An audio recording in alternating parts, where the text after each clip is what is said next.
everybody. Good morning to another day here in Texas. It's always another one and another one. And then we're just down to 4 days after the day, so today plus 4 days. Beautiful little morning. They got the well bored yesterday, and then they'll be coming back and purge it. And he's going to be setting a pump, and he's also going to deliver me a galvanized tank, not a bladder tank, an 85-gallon galvanized tank. I'm not real crazy about those bladder tanks anymore. They seem to put a funny taste in the water. He said the same thing. He 100% agreed. I've had it more than one time. I've had them to fail, the bladder go bad inside. I've had the tanks corrode out in the bottom. They're just a thin steel. So I'm spending a lot of extra money to buy an 85-gallon galvanized tank, and they got their equipment all lined up ready to come pick it up and head out with it and go to the next site. I got the first sheet on up there yesterday. Of course, right when I got ready to pull it, a little storm was trying to brew up, and it tried to kick some wind on me. I just sat still and waited, and the wind laid, and Mel and I, we got that thing screwed down, and it's all good in the hood. And that's where I stand right here this morning. Finished the last couple of swallows of coffee here and get another sheet off the stack here, and start getting it set up and get it ready to lift into place. And wish I could get at least a couple more of them sheets on. I wish I could get all of them on this side on, just tell you the truth. So we'll see what's going to happen. But I'm kind of ready to wrap things up, so that'll probably be where I have to pick up project again when I come back. When we come back our next trip, we will have that toy hauler sitting here. We'll get all of our personal gear inside of it. I'm sure Melinda will be the one handling that on our next trip. We'll be migrating our solar system into the RV on our next trip. Putting some panels on the RV itself, on the toy hauler itself, putting some panels out here on a flatbed trailer that I can pull outside and have additional power outside, because of course we back the RV underneath in here while we're here. The solar that's on it's not going to do anything. We don't have to worry about hailstorms or anything like that. Or I could leave it out if I just want to keep some power going. I mean, that's possible too, you know. Well, Mel and I just managed to fight another sheet up here to the roof, but winds hit again right when we're doing it, so I got to keep on moving here and get this tied down. So we walk this rope slowly.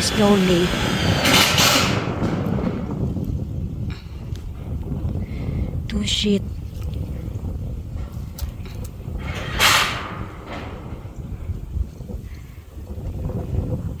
Slowly, because the wind is not really favor on us today. It's a little bit windy. It's not good if you're gonna work on the roof.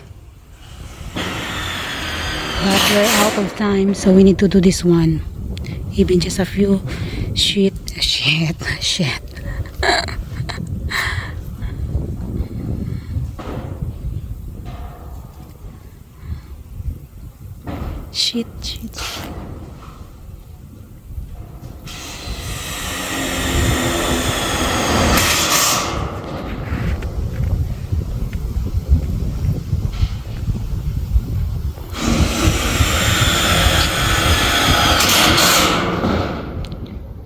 You see that one, guys? We're working here. We're not just sitting. So you see it, James really working hard.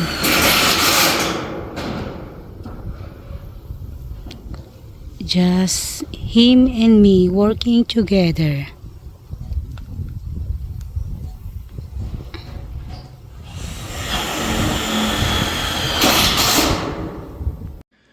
Well, everybody, it's another evening, another day put away before we head back to the Philippines. Mel and I have been going back there to that steel building and working on it in the morning time, and then skipping the whole middle of the day and doing other things, and then we go right back late at evening. We're not getting a whole lot done each time, but it's just so hot here. It's the only time we can comfortably go back there and do something. And Melinda, bless her heart, she was determined she's going to come up here and help me, even though I didn't want her up there on top.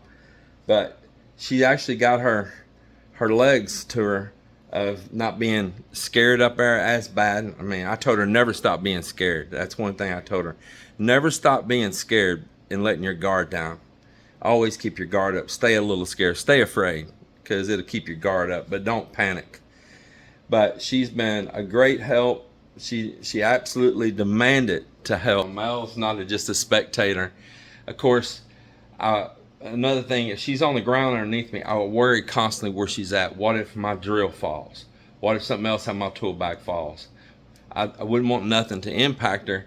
And that building's so tall, she spent all her time up like this, and she said her neck's, I want to help now. her neck's stiff from looking up. I want to really help her, and I want to do something. Yeah.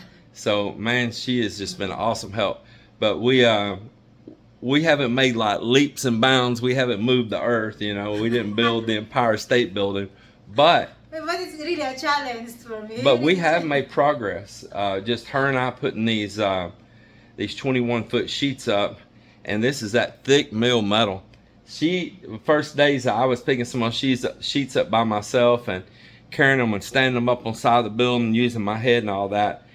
She didn't realize how heavy they were until yesterday, right? Yeah. And I asked her to grab one end and help me. When she just grabbed one end of the sheet and only took half the load, she goes, "Oh my God, these are heavy." Yes, it's heavy. I said, "I told you, that's not that thin metal." Yeah, in Philippines, you just really nothing. Yeah, because I bought the heaviest grade, you know, the heaviest. They go by gauge here and they go by mils over there. We're going to come back this next spring, U.S. springtime. We're not going to wait until July, August to come. We're planning on maybe tracking back in April of this upcoming year. One of the reasons we're really excited that we're going to have that toy hauler sitting here, and we want to go use it. And we want to complete this building. The work should go pretty fast because we have already accomplished so much. We got a few other things here we want to get rid of. We can have that advertised while we're back there working on the building. Man, I've got horse saddles, I've got pack saddles, panniers, everything for doing a pack, like for a big game like elk and all, deep into the mountains, all the hobbles, all the pack gear, everything you would need to take a whole outfitter like up into the mountains. One of the saddles that I have, it's the high back mountaintop 3/4 saddle. So the back of it goes up way higher for climbing up steep inclines. All kinds of bridles, halters, cotton leads for hobbling out your mules or your horses so they don't get away, and you can let them eat, but you hobble their feet so you can keep them under control and not disappear off top of the mountain with you. Nothing that I have anybody to do a big massive thing like that like we used to with the family. So that gear is just in impeccable condition. And you know, anybody that wants all that outfitter gear, man, you let me know right in the comments. If any of you still into big game hunting, or you have an outfitter friend or somebody that might want to buy the whole kit and caboodle, it's all in really nice shape. Don't be shy to comment and let me know, because it'd be a big help.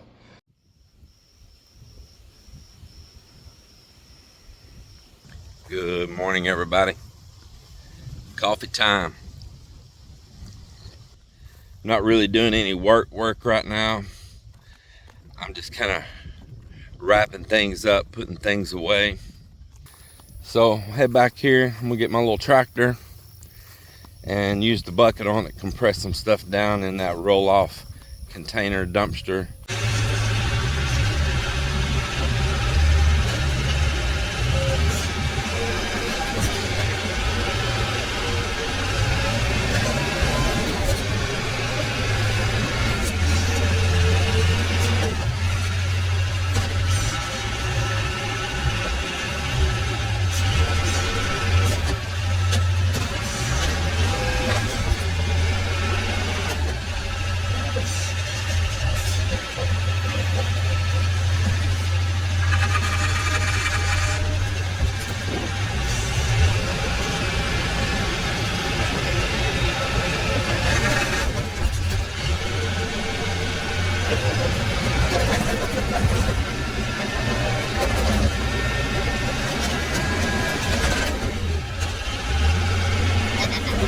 want to let go.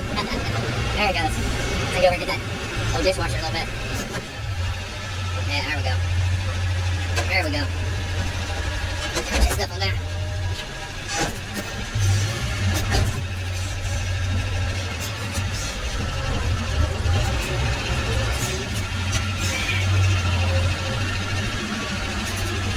Those stuff, these old barrels, the paper barrel my dad had fishing nets in those. Ever since I was a kid, man, those old cardboard barrels have been around. Yeah.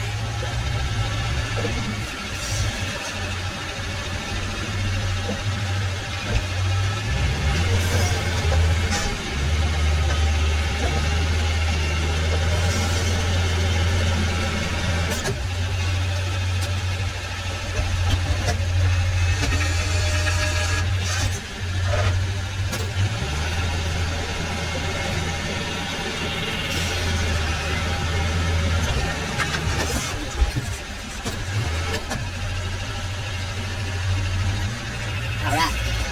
Well, that's got that all it needs. Push up this brush pile here a little bit.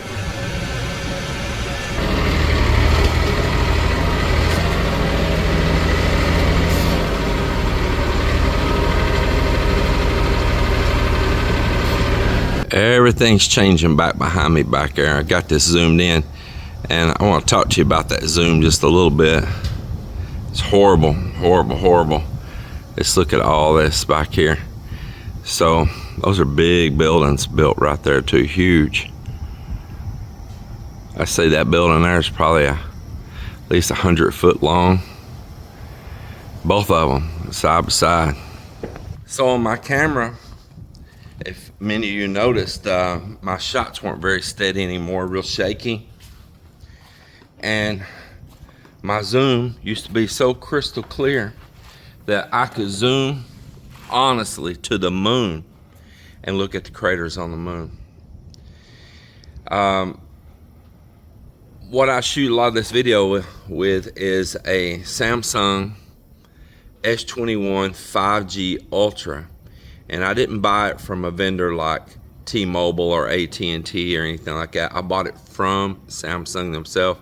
It's what they call an unbloated model, meaning it doesn't have all that bloatware in it, you know, all this software that these companies pay to have all their apps and everything already loaded on it that you can't remove. That's why they call it bloatware. When you buy it straight from the manufacturer, you pay a little more. It hadn't been subsidized down by all of these vendors out there, you know, that are trying to get their software on that platform. So it's a unbloatware model, and it's unbranded of any company. It's straightforward. I've been buying them like that for years. Melinda's, she has this exact same phone, and hers came from Google Fi, which is a company out there owned by Google, which is, you know, like AT&T, T-Mobile, all that. But they have a contract with all the major carriers out there, and you're supposed to be able to take the phone globally and all. Don't buy it. They changed their rules. They're really crappy now. But her phone came from them, and of course it has bloatware. But her phone has always underperformed massively compared to my phone. She's like, why does yours do this so much better and that so much better and all? Because it's not controlled by some cell phone company and all these different apps and everything else full of bloatware. Well, now my phone sucks. Where it was just outstanding, and the video it shot was just unreal, and the Steadicam was just unreal. How you could zoom, unreal. The menus that was at my one fingertip while I'm recording, could switch cams seamlessly, could zoom seamlessly with one finger. Didn't require me to do nothing. I could take still shots while I'm shooting video. Everything right at the tip of my thumb on the screen right there. Never have to stop recording. I could switch to front cam, back cam, it continue recording. Like I say, take a still shot. I could zoom while recording and do it all with one digit, not having to do no opening up like that, or not having to open another menu for that or anything. And they did these software updates, and each time they would do an update, and you couldn't deny it. It would just pester your phone. You turn it on, and eventually, if you ever power your phone off, it would just do the update. We can give you a choice. And on the last several updates, it took a feature away here. It took a feature away there, or it hit it off in a menu somewhere else that where it's not so convenient anymore. I'm like, man, what the heck? The steady shot, auto stabilization got horrible. The zoom become horrible. All the things available at my fingertips, horrible. My phone is regressing to a phone model that I had maybe 2 or 3 models before this. And they're doing it on purpose.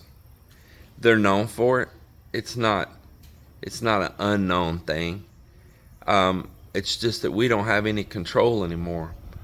And listen, I know y'all gonna say, oh, well, I have an Apple and it's this, or I have a Samsung, it's this. You should have bought this, you should have bought that. Listen, we're not gonna get into whipping each other down, who's swinging the best phone. The fact is, all of these companies are doing it. They are dirty, dirty, dirty.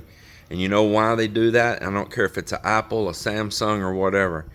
They do it to force you to buy a new model. So they're like, man, that phone works too good, and he's going to be too happy with it for too long. And we need to make phone sales. So we're going to do software updates. And they're going to say they're going to patch this, and it's going to patch that, and it's going to handle some security vulnerabilities and all this kind of stuff. And it goes in there, and it's robbing you of your features, and it's downgrading your phone, and it's slowing down your processor.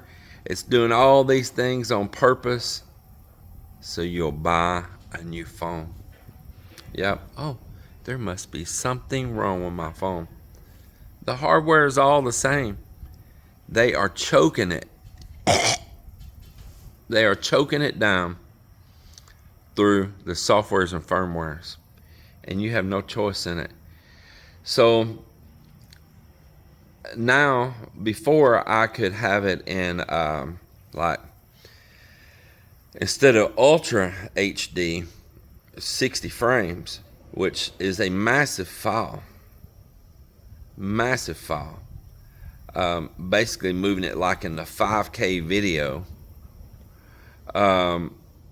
pretty much. Massive files you have to shoot in. That now, that's the stabilization mode.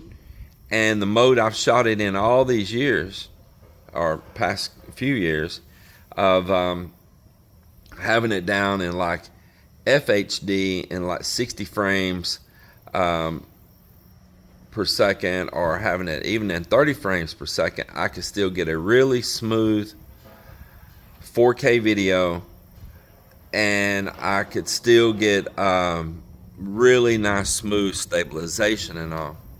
Not now. Those features are no longer offered in that setting, only if you do Ultra HD on it. Really high frame rate per second, massive files that then in turn, now to try to have some stabilization, now you got to deal with these massive files that eat your memory up really fast. Now this has got 2 terabytes in this, but even at that, when we're shooting this video right now, it is eating some storage up. It is just crazy. And plus, for whatever reason now, all of my zoom is grainy, like if I'm using a camera from the early 2000s or something, you know. It is extremely disheartening. And they did it through these just constant software upgrades that you have no choice. I can't opt out of on the phone. if that phone ever gets restarted, it automatically does it. You can keep postponing it, and it can keep bugging you, but eventually that phone is going to get it, or you're going to wake up one morning and it did it while you were asleep. You'll know because your phone's been restarted. So I have cameras, but listen, I like to shoot on the fly. I don't like to carry a whole bunch of different devices and stuff with me. And the cameras on this have been impeccable. It has, let me look here, it has 5 cameras on the back, plus the LED, and it can shoot in low light. It could record in low light. Man, it was just amazing. The features and the zooms and everything on this camera were as good as a high dollar standalone professional camera you could buy, until they tampered with it and intentionally choked it so it wouldn't be good anymore, so you would go back and spend a whole bunch of money with them. This phone, buying it from Samsung at the time, and with 2 terabytes of memory and a really extended battery and everything, you can get some better features when you buy straight from the manufacturer. It was like, $1,500-$1,600. And man, you can go buy some really nice cameras out there for that kind of money. But now you got to tote all these cameras around with you. I have several GoPros, and man, they also get on my nerves. Also overpriced and always overheating and freezing and crashing and powering off. I want my videoing experience for you guys to be happy. If I'm happy and I can record for you in a good mood, non-stressed, well, then you're going to get a better overall vibe video. But if I'm fighting cameras powering off, can't deal with heat, well, I'm in the Philippines, I'm in the tropics, I'm in the heat, can only just take little short bite clips because it's going to overheat. It's just pain in the butt. So recently I bought another camera. I bought the DJI Action 4. I had the DJI wireless mic 2s that will connect straight to that without having to use the transmitter. That'll go straight to the camera, Bluetooth right in. But now I'll have to carry a standalone camera, and still I'm going to carry my phone because I have a lot of stuff I need to reply to all the time and check. And if we got bookings coming in, and if somebody's trying to get a hold of me, I got a lot of things going on. And I don't like weighing myself down with a whole bunch of different devices. I have loved all this time of what I've done with this and with my Note 9 before it, which was also an impeccable phone and was also bought straight from Samsung. But these companies are dirty. They can make an outstanding product. All of them, Apple too, outstanding product. But they can't make any money if they make it so good that you don't buy anything again for years. So they want to choke down any way you have to repair it, and they want to start slowing it down. It's documented out there. There was some investigations done over it. They start slowing down, and then they'll eventually make it where they'll say it's not supported anymore. The firmware is no longer supported. We can no longer update it. Well, okay, don't update it. But then they'll say, oh, any new software is not supported on your phone. It's nonsense. This smartphones are so powerful in their computing power. It is just amazing how powerful they are. They could do firmware updates to upgrade it, not downgrade it. And they're not. They are intentionally downgrading it. They're lying, saying it's an update. It's a down date. It's a down date. You remember that word. It's not an upgrade. It's a downgrade. It's not an update. It's a down date. And I I apologize that all of a sudden we ended up with these shaky videos. You know, I'm walking, it's going like this, and I'm doing other stuff, and it's fluttering around and all. I'm sorry for that. I'm really sorry. It was something that's out of my control. I sat doing research. How can I change it, and why do I have to use these massive files? And then because the massive files, I had to update on my laptop and put 64 gigs of memory in, and I have to buy flash drives now because my hard drive fills up so fast. I already have flash drives, but now I got to steadily dump all the video off my hard drive, leave no extra files there for anything, so that these files will fit on there. That, you know, when you shoot video, a lot of it goes, what they say, to the editing room floor too. So you dump these files, they're massive, and then by the time it's said and done, you chop some of it out because you need to condense your time down. And it's just a waste. It's not some cinematic movie or anything.